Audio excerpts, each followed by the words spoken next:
So welcome. Good afternoon and welcome to ARC's Literacy Webinar Series. I'm Amelia Larson, EVP of Innovations and Academic Partnerships at American Reading Company. ARC is an employee-owned company, an organization founded by and run by educators in pursuit of love, literacy, and liberty. Our work is designed to create the types of schools where all students are served well and thrive.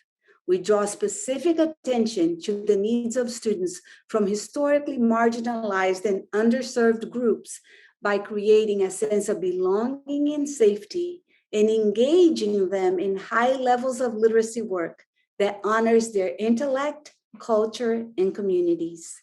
A few housekeeping items.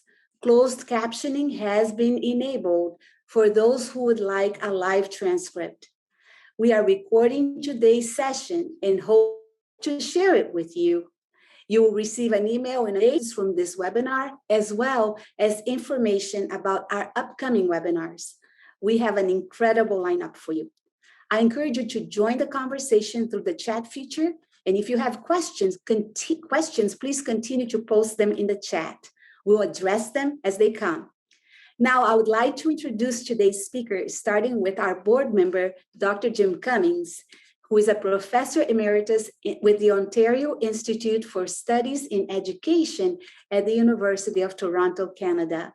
His research focuses on literacy development in educational contexts characterized by linguistic and socioeconomic diversity. Dr. Claude Goldenberg is a Nomelini and Olivier Professor of Education Emeritus in the Graduate School of Education at Stanford University. His areas of research and professional interest are centered on promoting academic achievement among language minority students and children and youth. I speak for everyone at ARC when I say we're delighted to have you join this conversation today, pursuing clarity in the science of reading debate. I recently read the book Upstream, The Quest to Solve Problems Before They Happen by Dan Heath. He quotes a public health parable that reminds me of the problem we're trying to solve. He goes on to say, imagine that you are having a picnic at the side of the river with your friends. Suddenly, you hear a child shouting because they are drowning in the river. You and one of your friends leap up, courageously dive into the river and rescue the child. As soon as you get the child safely on land, you hear the same thing again. So you both jump back into the river and save that child as well. As soon as you get that child to safety, you guessed it, you hear another one, and then another, and another. Finally, your friend wades out of the water, leaving you to fend for yourself. Where are you going, you ask? Your friend responds, I'm going upstream to tackle the guy who's throwing all these kids in the water. So no doubt, in order to solve complex problems, we have to catch it upstream. But there are still kids drowning downstream. So we have to prevent problems, but also respond to problems after they have happened. When it comes to literacy in this country, there's been a lot of research, policy initiatives, and good intentions. Think about it. Becoming a nation of readers, preventing reading difficulties in young children, the National Reading Panel, and much has been tried. Reading First, No Child Left Behind, Race to the Top. Now we have the science of reading movement, trying to address the root causes upstream and react to downstream problems. So much at stake. What does the science of reading need in order to succeed? What's getting in the way? What is being overlooked? So I turn to our trailblazers today. And Jim, I'm going to start with you. When it comes to this movement, what is your best hope? What's keeping you up at night? Okay, thanks, Amelia. And when we look at the science of reading, it's like motherhood. Who could be against it? Obviously, everybody will claim to believe that reading instruction should be based on scientific evidence. And yet, when we look back over the last 40 years or even before that, there's a lot of difference in terms of how the scientific evidence is interpreted. And a lot of the debate has revolved around the role of phonics instruction in the teaching of reading. And I think we can get by that relatively quickly. Virtually everybody agrees that phonics has an important role to play in reading. Students need to understand and be helped become aware of the relationship between the way the words sound and the way they're written. But the issue comes down to, well, what's the dosage? How much phonics instruction should be included in a reading program? For how long? And also, how do we differentiate for the different groups of readers, the different types of readers that are coming into our classroom? And there's huge diversity, not just ethnocultural diversity, but there's diversity in socioeconomic status. There's diversity in terms of special needs, et cetera. When I look at this issue, my major concern is that while we can all agree that phonics instruction is important, much of what has been implemented under the umbrella of the science of reading leaves out the other half of the coin, equally valid research that has not been addressed. And let me just illustrate what I mean by this. If you take the effects of socioeconomic status on academic achievement in general, but reading performance in particular, we find in virtually every country around the world that there's a clear difference. For kids from more affluent backgrounds, higher income backgrounds, tend not to experience nearly as many educational difficulties as students from lower income backgrounds. If we ask how this plays itself out in reading, one of the factors that distinguishes, one of the conditions that distinguish affluent versus less affluent families, or families that are living close to the poverty line or in poverty, is income. If you don't have income, you don't have money to buy books. I think probably many of us in this audience have grown up in relatively middle-class backgrounds. Probably most of us were exposed to books from the time we were toddlers. If you walk into the vast majority of homes where families of teachers are, where children of teachers are, you'll find all kinds of children's books there. That's not the case for families that are struggling to put food on the table. And so what we have is a major gap in terms of literacy socialization between higher socioeconomic status families and families that are living close to the poverty line. And so one of the reasons why we find that children from higher socioeconomic status backgrounds tend not to experience significant difficulties in acquiring reading unless they have a particular special education need is because they've got a 4-year advantage in terms of being socialized into how books work, the concepts of print, the sounds of the language and their connection to the written word. Children from less affluent backgrounds may have a rich cultural set of interactions going on in the home, but typically they're not centered around books and reading. And so when we look at what's been left out of much of the science of reading debate, and certainly the way in which it's been implemented in a number of states, is the role of print access and literacy engagement. When we look at the actual research, there's a huge amount of research showing strong causal relationships between the extent to which students get access to print and are supported in getting engaged with print in terms of their reading comprehension. So what I would like to see in terms of a direction to address this issue is if we take the science of reading and look at the entire scientific data, not just in terms of whether phonics or how phonics is taught. Everybody agrees that that's one side of the coin. The other side of the coin is ensuring that children have access to what some people have called literacy saturation. an immersion in a rich literacy environment where the affective connection to books and to print is established from the day the child walks into a kindergarten or the day a child walks into a preschool program. That needs to be part of the science of reading because it's part of the empirical evidence. Thank you. Thank you. So I hear you, Jim, not arguing anything related to phonics, but like broadening the conversation. Claude, I'm going to go to you. And what are your best hopes? What concerns you about the movement? Well, thanks, Amelia, and thanks to you, to ARC, and to, of course, Jim for having this session today. I'm really honored to be here. You know, I'm going to address your question, but just let me make a couple of comments about what Jim said. I don't know if people can be surprised by this, but I don't think there's any disagreement between what Jim said and what I believe. I mean, we have a tremendous amount of overlap. In fact, I was part of a book that came out a quarter century ago, Preventing Reading Difficulties in Young Children. And one of the elements that we discussed there was what Jim is very helpfully calling literacy socialization. I don't think we use that term, but the importance of literacy experiences way before kindergarten, certainly way before first grade, and way before formal literacy instruction takes place. I don't think there's any question about that, certainly not for me.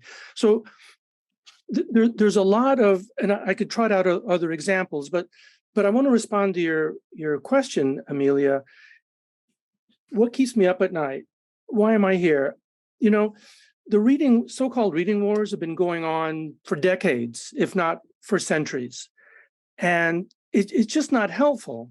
More recently, several fronts have opened up. Advocates for English learners, multilingual learners, advocates for bi-dialectical children, advocates for children with dyslexia or at risk for dyslexia. All of these fronts have opened up. And one of the things that I want to keep in mind as we proceed through this discussion is the comments that I made with respect to what Jim said. There are tremendous areas of agreement that I fear get overlooked, downplayed, maybe even ignored. And what gets surfaced, the areas of disagreement. Now, disagreement's important, whether in science or in life. And there's no point in papering them over, pretending they don't exist. But we don't disagree about everything. And there's some important things, such as literacy experiences outside of school, literacy socialization, the importance of comprehension, the importance of language, the importance of background knowledge, which I think, Amelia, you want to get into. All of these things are important. The science of reading, and we can talk about whether that's a good term or not, or if it's become one of the misleading vocabulary items we use in our lingo, is ample evidence to support all of that.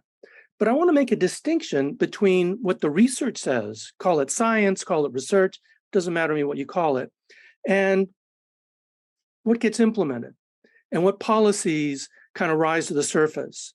And there are a lot of problems there. I mean, I did a brief review of some of the language in some of the state legislation, and most of it is very unhelpful. It's very vague. It's very partial to what we call foundational skills, which we can get into, which is also a problematic term. So we really have to distinguish between a body of research that's called science of reading. It used to be called scientifically based reading research, old wine, new bottles, continues to plague us in education. So there's a body of research that we can go to, doesn't answer every question by any means, but it answers a lot of important ones. And then how that gets implemented. And one of my major concerns, and I'm hoping, Amelia, this conversation and others would help us in this way, that we can get some closure around items, elements, issues that we can have some decent agreement on, identify the things where we have some legitimate disagreements we have to hash through, and kind of cut down on the background noise. Because for a lot of educators, policymakers, teachers, administrators, there's just, the old Peanuts cartoon with the wah, wah, wah, wah, just a lot of background noise, a lot of confusion. And sometimes I think the science of reading is just this big bog, this big jumble, where people are confused. And so they end up saying, well, I'm just going to go with common sense. Now, I'm a big fan of common sense, but if all you rely on is common sense, you're going to miss some things. Like, for example, that the earth is not flat. Common sense tells you the earth is flat. Well, it's not. Same thing with reading. A lot of people cop to an only phonics agenda, because that's the way they learn to read and it's common sense. Well, phonics is extremely important. Foundational skills are, other things are too. And I think we want to have a fuller, more kind of robust conversation of what's involved in teaching reading, what we have some good ideas about, what we don't, and importantly, what matters at different stages of reading development.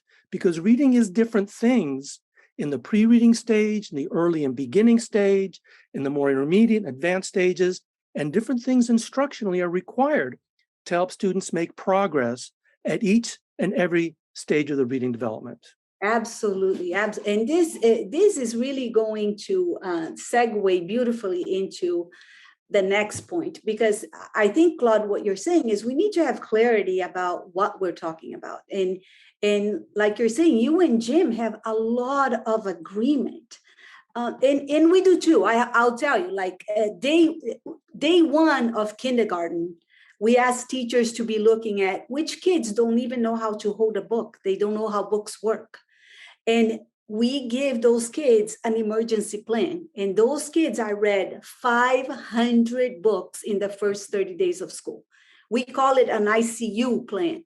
That does not mean that they are not learning through grade level instruction the other foundational skills that they also need, letter, sound, correspondence, right? But we know that they haven't had this socialization, so we can't ignore that part. But let's go on, because I want you to talk about this in terms of like starting from a common definition. What is the science of reading to you? And specifically, like, what do you want people to really ask when it comes to multilingual learners? And I'm going to start with you this time, Claude. So what is the science of reading? Well, as you know from our conversations, I sometimes worry about the use of the term science and science of reading, because for many people, science suggests a degree of certainty that is not consistent with what science is. Science is about trying to uncover the truth, right? How nature and society work. But skepticism is a very important part of science. And it's very difficult to provide, how shall I say, informed conversation when people don't know enough in order to be skeptical but informed. So I know a lot of skeptics about science of reading, but they really are not very well informed about a lot of the relevant research. So I don't care if you call it science of reading, reading research, the term doesn't matter. What I think is being communicated is a body of knowledge about how reading works, how kids learn to read, what is required for reading to happen inside the brain, in between your ears, and outside of the brain, the sociocultural context, the psychological context, the neuropsychological and neurolinguistic context. And there are research studies that shed light on that. Now, I want to make a distinction between science of reading, which is how kids learn to read and what are the factors that influence that in the brain and outside the brain, and science of teaching reading. Our knowledge of the science of reading, what needs to happen in order for individuals to gain literacy, is pretty solid. I mean, there's a pretty decent body of evidence. How you actually teach that, the science of teaching reading, right? SOR versus SOTR, the science of teaching reading is much, much looser. We don't know nothing, right? It's not like we're starting with blank slates, but the instructional strategies, how to optimize it, as Jim says, what are the dosages that are required?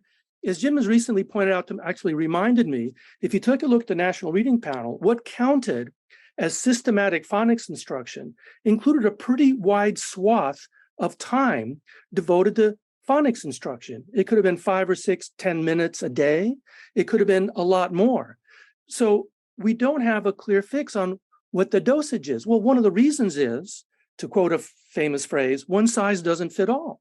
Some kids need more, some kids need less. The vast majority need some amount. So I think we can say with certainty from the research that foundational skills, phonologic awareness, letter sound knowledge, phonics, decoding is a necessary part of reading instruction, but how much depends on the individual child and his or her situation. And but number two, there's much more to learning to read than foundational skills. As fundamental as they are in the very beginning stages, when readers, not just kids, but normal people too, beginning to read from the beginning, need to get a toehold on the sound symbol, going from speech to print. That's the essence of reading, going from speech to print. You got to get traction in that. You got to groove there. And at the same time, be learning language, be learning background knowledge. But the linkage of speech and print is absolutely fundamental. Now, how best to do that? Well, it depends on the kid. We can do synthetic phonics. We can do analytic phonics. There are a lot of variables there that the science of teaching reading hasn't yet revealed with great certainty. And I don't know if it ever will. There will always be a certain amount of art to deploying the knowledge in the science of reading. And we've got to keep that in mind as well. Absolutely. I hope you're sitting on the edge like I am, right? But you remind, recently I heard a webinar, and the person said, science is better at telling us what not to do. And he gave smoking as an example. He goes, it was a direct relationship between don't smoke, it's bad for you, into application. And even that took a while for people to believe, right? But there's no way that you can look at it. Smoking is bad for you. Now, then he said, exercise. Exercise is good for you. How much? What kind? How often? That starts getting into other variables. And it reminds me of what you just said. But Jim, what about you? What is the science of reading to you? And what specifically do you want people to think about when it comes to multilingual learners? Okay, Amelia, you're going to have to try a lot harder if you want to get Claude and me to disagree on anything. I agree with virtually everything that Claude said. But let me be very kind of simple-minded. The science of reading is basically the sum total of all of the empirical evidence relating to the teaching of reading. And let me just give an example of what I mean by the empirical evidence. One of the studies that I came across a few years ago that I'd never seen quoted anywhere in the reading literature in the United States or in North America generally is a longitudinal study from New Zealand that looked at the characteristics of preschool programs. So they took a selection of preschool programs across New Zealand and they rated them for a number of characteristics, most of them that they found significant in terms of predicting reading through ages 14 and 16, were characteristics related to teacher-child interaction and the extent to which there was a richness of interaction. But another one was what they call literacy saturation. And that related to the extent to which there were books in the preschool, the extent to which books were at children's eye level, the extent to which teachers and assistants in the preschool read to children or drew their attention to books, etc. And what they found was that literacy saturation at the preschool level, long before children were learning to read, was a strong predictor of reading comprehension skills through age 10, through age 12, through age 14, through age 16. So that exposure to print, that socialization into print at an early stage is a crucial element that is part of the empirical data. This is a 10-year, 15 or 12-year longitudinal study. And yet I've never seen it quoted anywhere apart from a couple of articles that I've written. So we need to take account of the totality of the research. As I said, there, as Claude mentioned, we can debate the appropriate dosage of phonics instruction for different groups of students. We can talk about what additional components need to be in teaching reading for multilingual students. We can talk about the advantages of dual language programs in terms of literacy development. But we all agree that helping students to understand or to become aware of sound symbol relationships is a crucial element. But also crucial, equally crucial, and not in any way in competition with this, is the extent to which students are exposed to print and are supported in becoming motivated to read, and the extent to which they develop an affective connection to print. If a phonics instruction is going to be far more effective in a context where children want to read, where they're interested in reading, where children are bringing books home from school to read with their parents, where parents are invited to become part of the school library and given library cards so they can check out books from the school library. All of these things form a context that allows reading to thrive.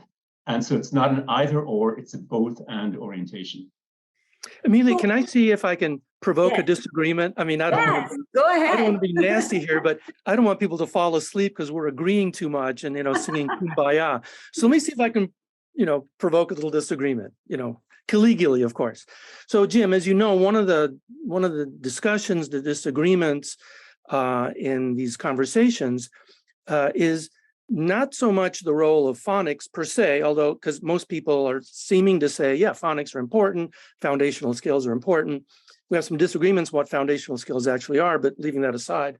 But one of the issues that kind of keeps coming up is the legitimacy of teaching and practicing phonics in isolation, right? Where kids learn and practice sound symbol associations, memorizing letters and sounds, and then practice decoding, CVC words, consonant, vowel, consonant, and then reading decodable text.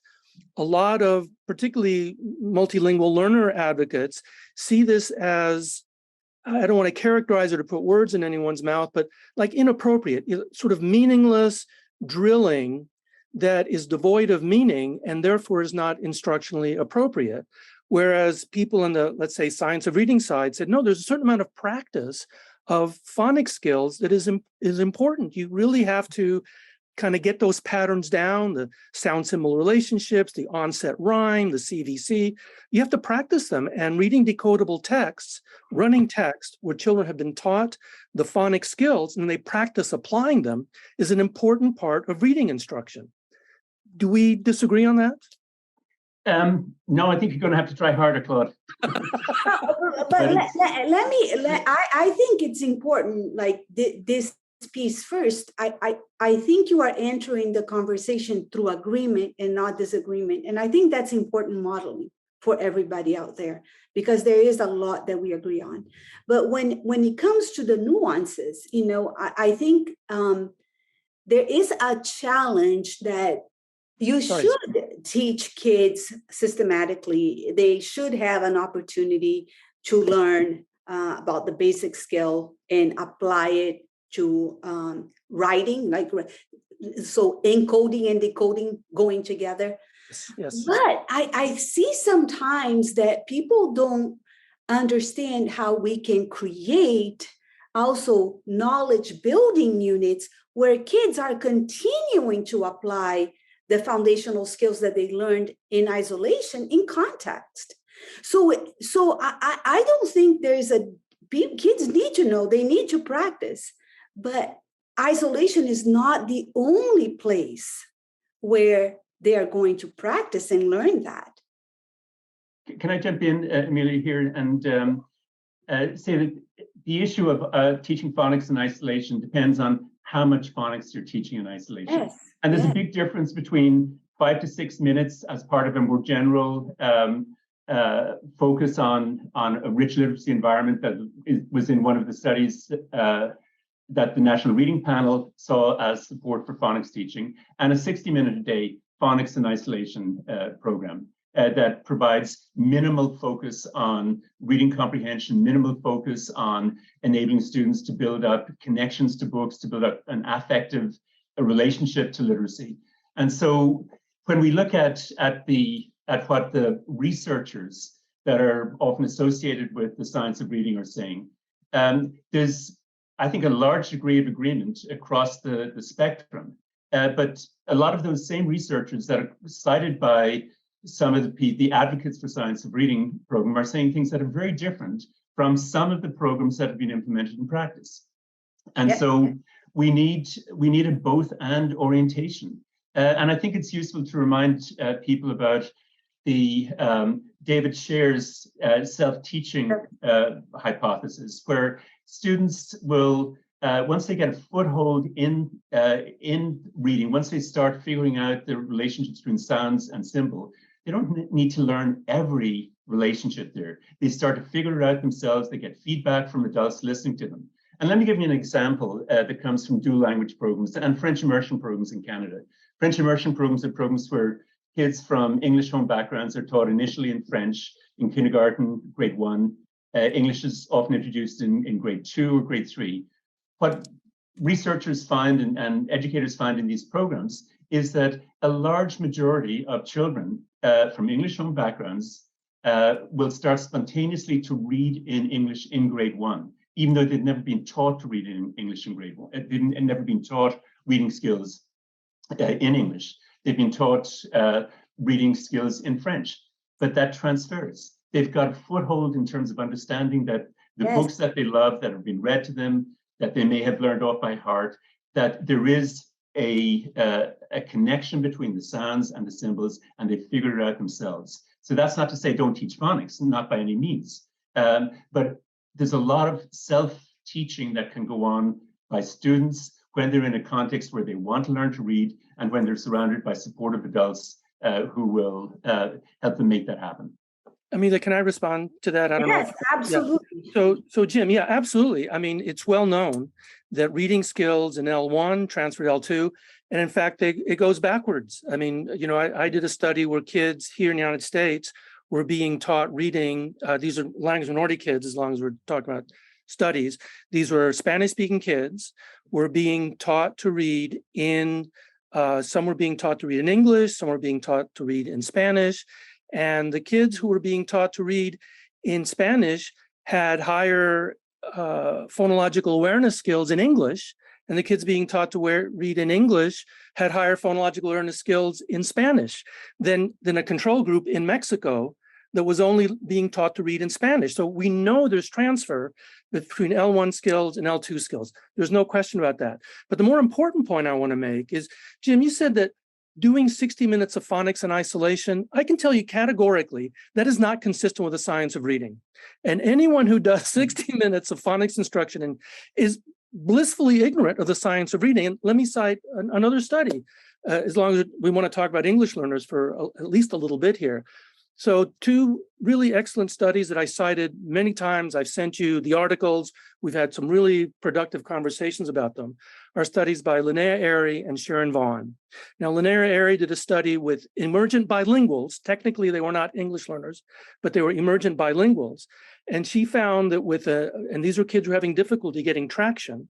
And she had a program, an intervention that used, the 5 national reading panel strategies: phonological awareness, comprehension, phonics, decoding, vocabulary, but with enormous substantial dosages of not only writing, but also oral language, so that the kids understood the text that they were being taught to read. Very similarly, Sharon Vaughn did a very, very similar sort of intervention. By the way, she did it in English for kids learning to read in English, Spanish speakers, but also in Spanish for kids learning to read in Spanish. And these were kids having difficulty.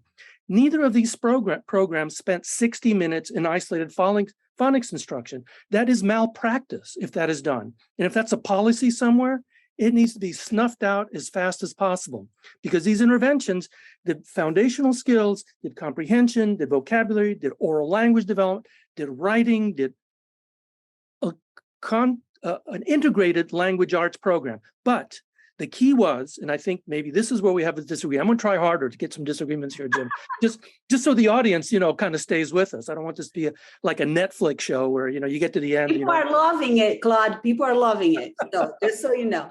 The key is, and Linnea Airy made this very clear in describing her study, the key is that kids have to learn to recognize words first and foremost using their decoding skills. Using their foundational speech to print and print to speech skills.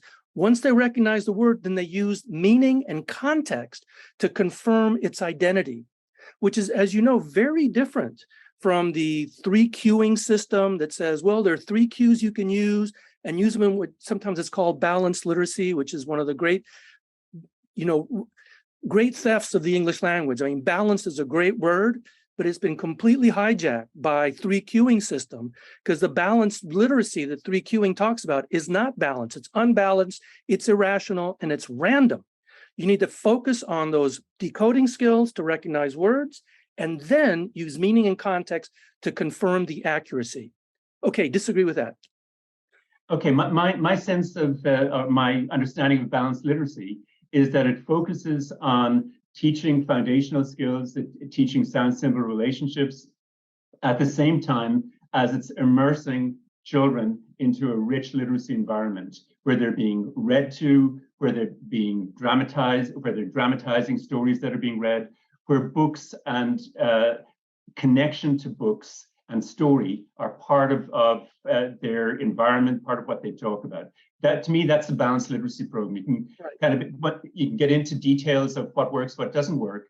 And I think the reality is that there are different ways that kids get into phonics. Let me give you an example from one of my children when he was in a preschool environment.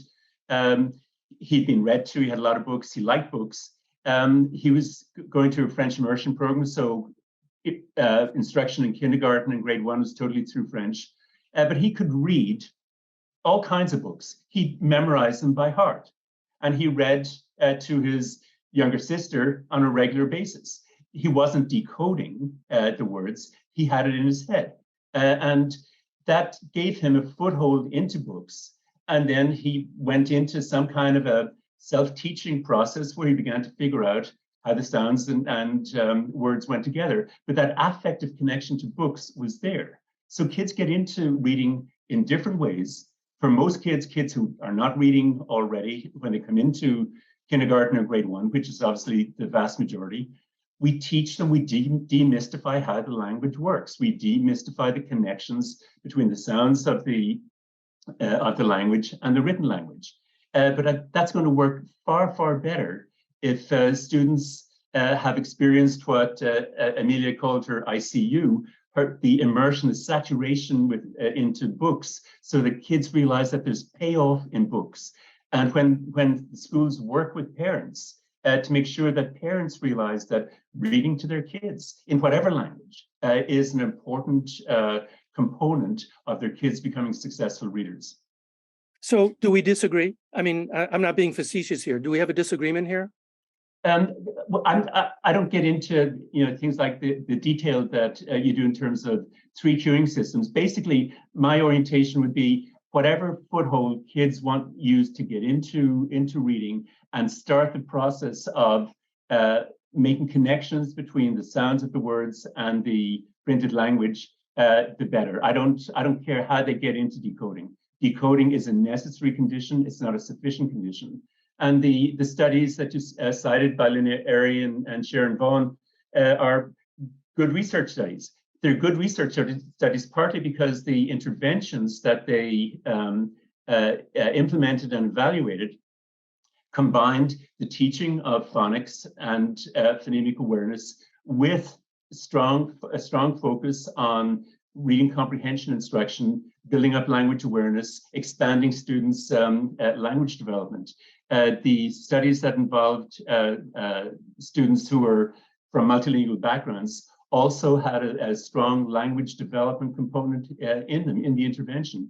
So you put all these things together. And so when you say that, it's got to start with understanding the relationship between the sounds of the language or speech and writing and using that as the main tool to get into decoding, I probably disagree with you. I'm not disagreeing with the importance of that, but I'm saying that kids get into the decoding process from multiple directions, and they're coming with multiple sets of background knowledge, and motivation is going to be a major factor. So if they know that there's payoff in terms, if they know that they want to read these books because books are fun, if they associate books with pleasure, they're going to be much more primed to learn decoding skills than if that is absent. And unfortunately, in some of the ways, in some contexts, that science of reading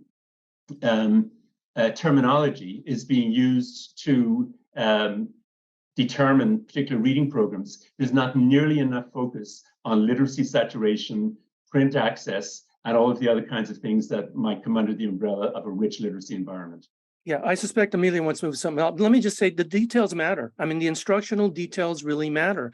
And what gets prioritized, what gets what gets foregrounded, what sequence children are taught to recognize words, that matters. Those are details, but they're fundamental details.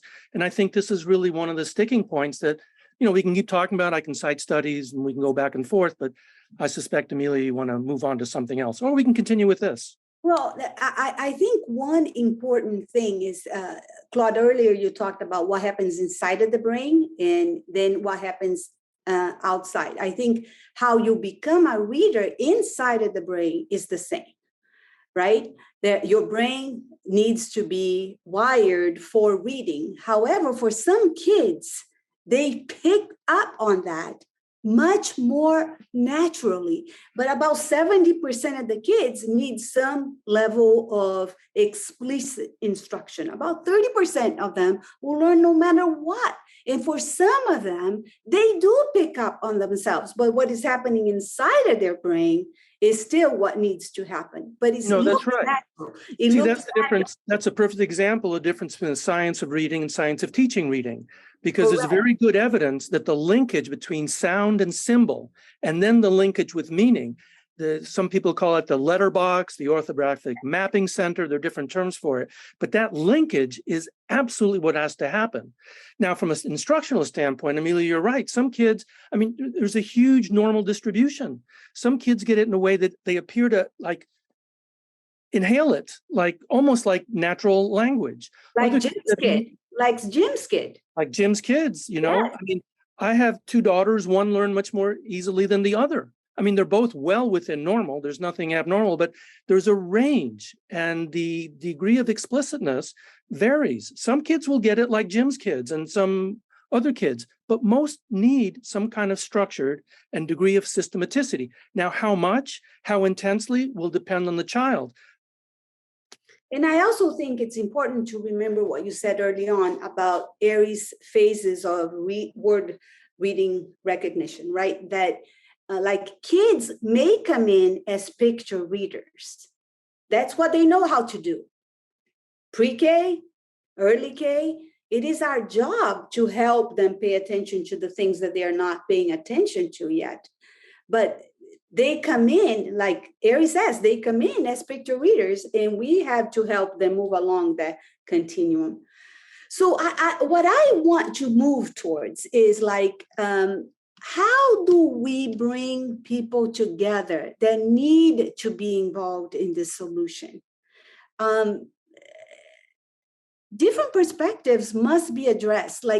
I learned more during the preparation for this meeting than I have learned in a master class, because the cordial back and forth and how you pushed each other to think about things that maybe you were not addressing was absolutely wonderful. How do we bring people together? Otherwise, kids are going to lose out. Well, Jim, I'm going to start with you. Okay, I think the good news is that these conversations are taking place. Claude and I have both been involved in discussions that are ongoing between folks that are associated with the science of reading and educators and others who are involved with literacy policies in different states. And I think there's amongst the people involved in those discussions, there's a large degree of agreement, even though we may be coming from different places. And the focus of some of these discussions, or most of these discussions, has been on what does the science of reading need to add to take account of multilingual learners. And so I think there's goodwill on both sides in terms of the academic community, the research community. What bothers me is that in many of the journalistic articles that talk about these issues, they are highly inaccurate. They set up the kind of typical journalistic antagonistic status between good guys, bad guys. And good guys are science of reading, bad guys are balanced literacy. despite the fact that the National Reading Panel itself endorsed balanced literacy. So, it depends on what you mean, but there's a big, big issue from my point of view in terms of the ideologies that are propagated in certain journalistic articles that are very far from what the researchers associated with the science of reading are actually saying. So, Amelia, this is really so interesting. I wish we could replicate this kind of conversation, and I know that's part of your master plan here. So, I'm on to you. Our CEO is hearing this, so yes, I have a master plan. Yeah. All right, and this is not an advertisement. I'm not advertising anything. But so let's talk about something very specific. Jim and I mentioned a few minutes ago, and Jim mentioned balanced literacy, and I'm mindful of your question, Amelia. How can we replicate these kind of conversations? This kind of respectful back and forth, pushing each other, listening, and so I have a couple of suggestions, but one I want to tee off on balanced literacy, which keeps coming up. As I said before, the word balanced, is a perfectly great word. And I'm not a semanticist or anything, but I'll just be a little bit rude and say I think balanced was hijacked by people who believe in this 3 cueing notion, that you read words not by decoding them and then confirming with meaning, but by picking up on different cues on the page, pictures, context, syntax. Oh yeah, and you can look at the letters as well. You have a choice, right? So balanced literacy became this notion that reading words is accomplished by looking at different cues on the page. Now, when you look at how the National Reading Panel used the word balanced, it's a very different concept, a completely different concept. Because if you read from the National Reading Panel, their notion of balanced literacy, and I can read the quote, but it would just take too long. Their notion of balanced reading is you have systematic phonics instruction during one part of instruction, and then you have read alouds. And you have a more kind of literate environment in which children can do exactly the kind of things that Jim is saying. But they are distinct because one part of balanced literacy gets at foundational skills and word recognition. The other part of balanced literacy gets at language, background knowledge, comprehension, all those other things. Now, eventually, those 2 roads, or if you like the rope metaphor by Hollis Scarborough, those 2 roads have to converge.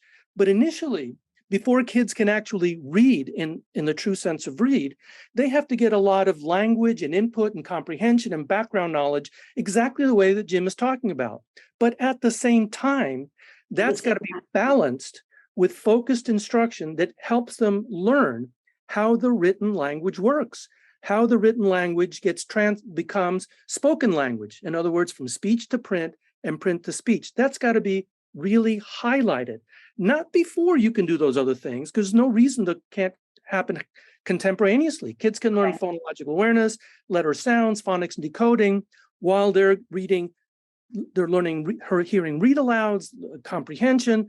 The 2 are not inconsistent with each other, but they've got to each be prioritized on their own terms for what they need to accomplish. So I think one important thing to do to get to your question is to use the terms in a consistent way. Are you talking about balanced literacy in the 3 cueing way, or are you talking about balanced literacy in the way the National Reading Panel operationalized it? You can guess which one I think is accurate, but we keep confounding the terms. I can give you other examples as well. I do want to call attention to the Knowledge Matters campaign, because I do think that is one place we can go to start building consensus and common language. There are 2 things that came out of the new Knowledge Matters campaign that started this week. The first one is a statement that pushes for a broader conversation and definition that balances the things that you are talking about. If I may use that word, I don't even use it advisedly, right? Yeah. But the second one is that they really break down what we should be looking for, and they highlight the importance of instructing foundational skills for kids to recognize words and read fluently. But then they also go into building knowledge of the world and words, and then access to complex text. I find that document a starting place to come back to an entry point of conversation that is not either or, but what do we mean exactly? They have done a beautiful job. I hope that people take advantage of that. But I'm gonna push you for something, because we have tried so many things in this country, and unlike Canada, that uses the term balanced literacy, and it's not like it's used here. How are we going to know that we are succeeding? What are going to be the signs of success, so we don't end up like another reading first that had limited success early on and then we didn't see, or another child, No Child Left Behind, or race? How are we going to know that we are succeeding? Do you want me to go first? If I can jump, okay, if I can jump in there. We assess, we monitor students' progress, and we can disagree on how we might monitor it, whether it's teacher observation of students reading, where she or he is responding to difficulties that particular children might have, and individualizing and differentiating instruction. That's one way. That's the way that's typically used in a Canadian context. Or you can have more formal, standardized type tests that may be problematic in some respects, in that they may only focus on a very narrow range of the totality of what we're trying to teach. But that assessment, that monitoring is really important. But I think you mentioned the Reading First program, Amelia, and I think one of the things that we need to monitor, or what we need to learn from, is our own mistakes. Reading First was a disaster, okay? It was a disaster because it had a very evidence-free orientation to reading and to reading instruction. As one example, in New York City, they were withholding almost $50 million from New York City because they didn't like the phonics program that New York City was using for a number of its schools. And that phonics program was problematic from the point of view of Reading First, because they saw it as being kind of balanced, in the sense that there was an emphasis on writing in it, children learning sound, simple relationships from actually writing. And secondly, they had classroom libraries that children were exposed to and encouraged to read. And both of these, according to Reading First panelists, were non-scientific. So, and the results showed that $6 billion basically went down the drain, with no impact on reading engagement, or no impact on comprehension, and minimal impact on decoding. So we've got to learn from our mistakes. And one thing that I really want to see is, from whatever starting point we might be coming from, or researchers might be coming from, we've got to say, okay, what is it about Reading First that we don't like and that we want to reject, and make sure that whatever reading program we implement is not just repeating what we've done 20 years ago. That was a disaster. Which I believe, Claude, you wrote a beautiful article on that. So maybe we can share. I don't know how beautiful it was. I mean, but there was an article that, Margaret Goldberg and I wrote. And yeah, I mean, here's another point of agreement. We don't want a repeat of Reading First. I have a somewhat more charitable view, though, because I think what happened with Reading First, that it might have worked in some places for some outcome variables. And that's the legacy. I think it was well intended, but it was poorly designed and terribly executed. But there are people who feel like it had helped them advance their agenda. I mean, I know in Texas they feel that way, Bureau of Indian Affairs, in Florida. You can find places where there's evidence that achievement actually improved, but it's too random to declare any kind of, Reading First, exoneration. We don't want to go down that road again. There's no doubt about it. We can spend a lot of time about what's wrong, how to fix it, but we agree basically that it didn't work out by and large as planned, as hoped. And I do think pushing the field to look at qualitative and quantitative measures, like, are kids engaged in reading? Are they interested in reading? It scares me a little bit, and we are going to continue this conversation, but it scares me a little bit that during the pandemic, screen time went up 17% for tweens and teens, and that's playing games and being in social media. That's not reading, right? So I want to know, are we getting kids engaged in what we're asking them to do? Are they becoming more like interested in reading for their own reasons? I think we need to look at both qualitative and quantitative. But we need to hear from you. So I want to finish with this. What is left unsaid? What do you want to say to people? And I'll tell you, I've never seen a webinar with so much back and forth.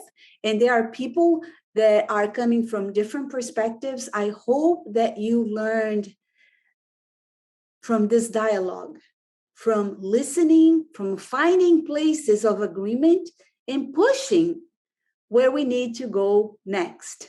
But what is left unsaid? Jim, I'll start with you and then go to Claude. Okay, what is left unsaid is the importance of preschool environments. A lot of kids who are coming from low-income backgrounds, whose families are living in poverty or close to it, as I said, don't have the money to buy books. They've often been in preschool environments such as Head Start that have paid far less attention to literacy and to literacy socialization than I think is warranted. I'm not talking about teaching kids to read.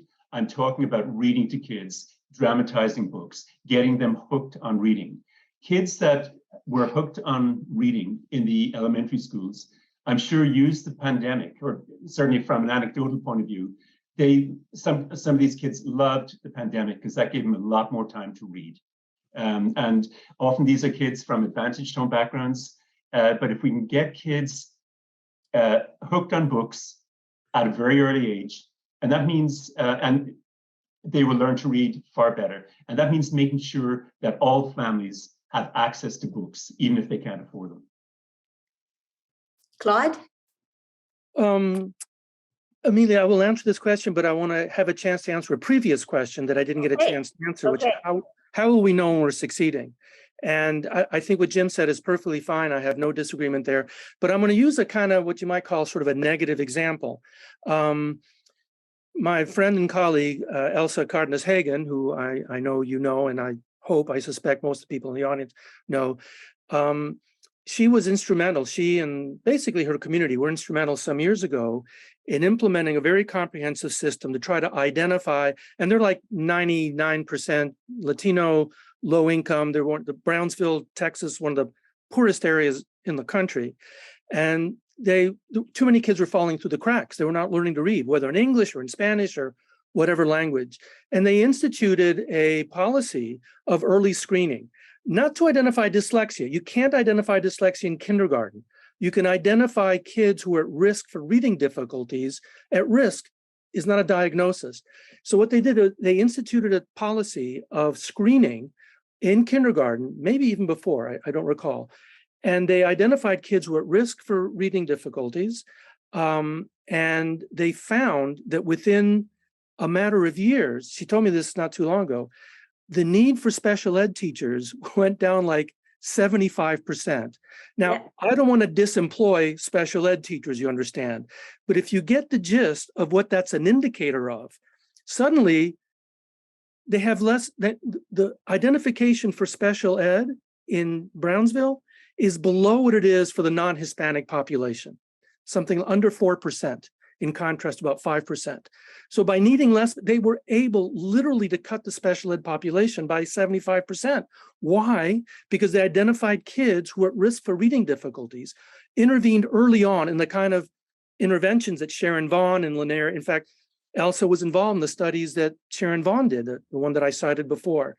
So if we identify kids at risk, again, I want to emphasize, we're not identifying dyslexia. We're identifying kids who are at risk and intervene with those kids and institute what's called solid tier 1 instruction, where those foundational print to speech, speech to print skills are grooved, are folded into the core instruction.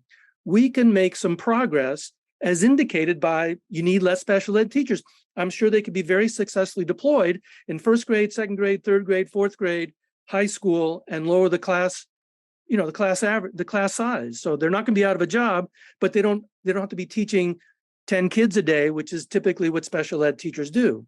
So it's not a good use of resources to have to fix on the back end what could have been prevented. To get back to your metaphor, Amelia, we're coming back to the metaphor.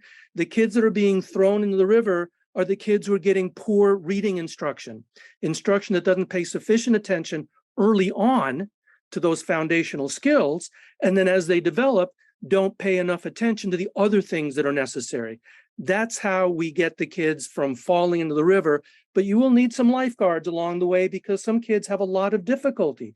They're going to need more help and more support. So while you get rid of the kids, the person throwing kids in, don't shoot the lifeguards, because there's going to need to be a safety valve for those kids who need additional help. And I think one of the ways that we can look for progress is if our special ed numbers go down. The number of kids who are in special ed, the overwhelming majority of whom are there for reading problems. And if we see those numbers going down, then that'll indicate that we're making some progress. In addition to what Jim suggested, I'm not looking for just negative indicators, but they're both part of the whole situation. And then as to what's not left unsaid, is that the right question, or have I forgotten? Yes. I think one of the things that's left unsaid that I want to say is that we have to be committed to these kind of conversations. And, I sometimes use the metaphor of too often the different camps in this discussion are like ships passing the night, kind of lobbing grenades at each other, failing to engage in any substance sort of way. I mean, it was enormously gratifying to be able to send Jim articles that he responded to that we could talk about in detail. We may not have come out on the same side, but we talked about it. He sent me some articles that I really learned from. I mean, his analysis of reading first from 20 years ago was really quite accurate. And he's absolutely right. The research, the implementation very often violates what's in the research. All the more reason that we should figure out where we can agree and stamp out abominations like, I wrote it down here, 60 minutes of phonics instruction in isolation. Or Jim, some of your colleagues talk about 90 minutes of foundational skills. If that happens, that needs to be incinerated. That is a complete abomination and completely inconsistent with the science of reading. And if we can come to some agreement rather than lobbing bombs at each other, we might be able to get practice and policy in place that is actually consistent with research, not violating the research. And again, I'm going to point people to the knowledge building curricula. The work that Knowledge Matters is doing is extremely helpful to guide the conversation. But I want you to put in the chat a 1 if you want this kind of conversation to continue. Put a 1. So I want to know, look at this. That's data. We have to respond to the data, don't you think? We do. Are you going to give us copies of what's in the chat? Because I haven't been able to follow it. Absolutely, I will. But I want to finish with this, because what is it going to take?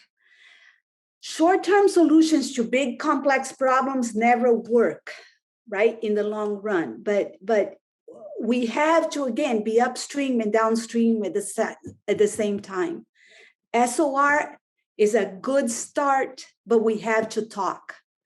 With the right mindset, like they modeled here, and the right insights, the right push back and forth, we are going to be well on our way.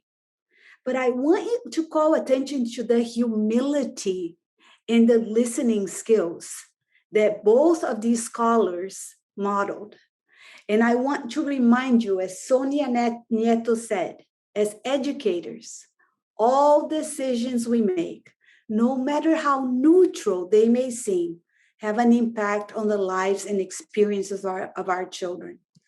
If we broaden the conversation and we use the word balanced in the right way, we might start going somewhere. But we talked about knowledge matters. I also want to finish with a slide that the Reading League put out, the Science of Reading Defining Guide. And I'm not crazy about every part, but I'm not going to ignore the good parts that are there.